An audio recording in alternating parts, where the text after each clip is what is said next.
We're so thankful you're able to join us here on this Thursday of the Word of Encouragement. And today I'd like to go to the last book of the Bible.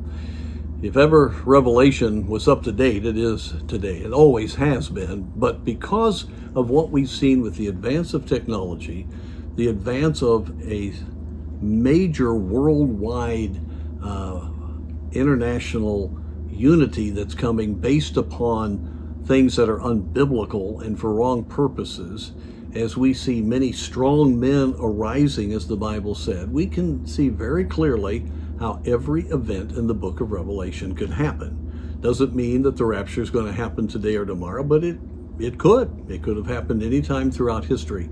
But for us, we can see it very, very clearly and see the specifics that could happen. Chapter 18 of the book of Revelation is a book that ought to encourage us. You see the victory of the Lord Jesus now being shown during the tribulation. And we have Babylon, used as the symbol of the great world government and the great riches of the world.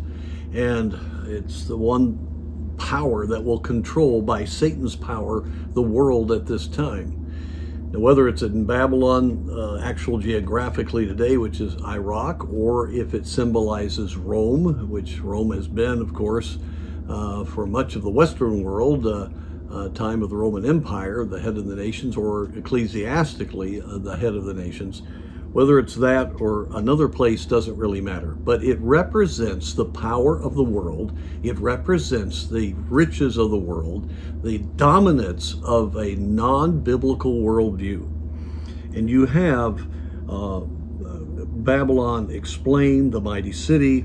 You find that in verse 10, and all about her and how rich and how magnificent she was. And then we read in verse 21, "And a mighty angel took up a stone like a great millstone and cast it into the sea, saying, Thus with violence shall that great city Babylon be thrown down, and shall be found no more at all. And the voice of harpers and musicians and of pipers and of trumpeters shall be heard no more at all in thee, and no craftsman of whatsoever craft he be shall be found any more in thee. And the sound of a millstone shall be heard no more at all in thee." And it goes on to speak that the candle will be gone, and in her has been found the blood of the prophets and of the saints. God will judge. Now, I simply bring this up for the moments that you get overwhelmed by the power of this world. You get overawed by the politics of our day, and you see all of the things that are disturbing in our country and other countries.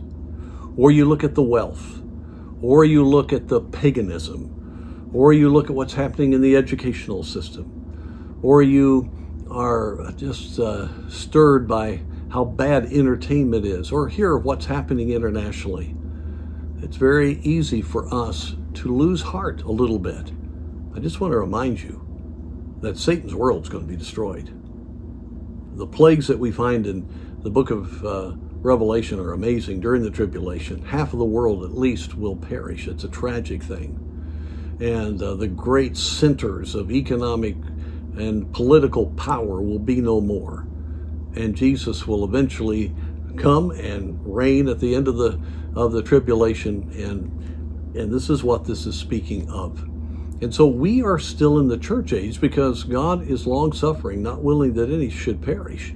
And so we're here not to see a victory, though we should work for liberty. The Bible makes that clear. We should pray in 1 Timothy chapter 2 for all of those that are in authority, and we ought to do what we can here in America.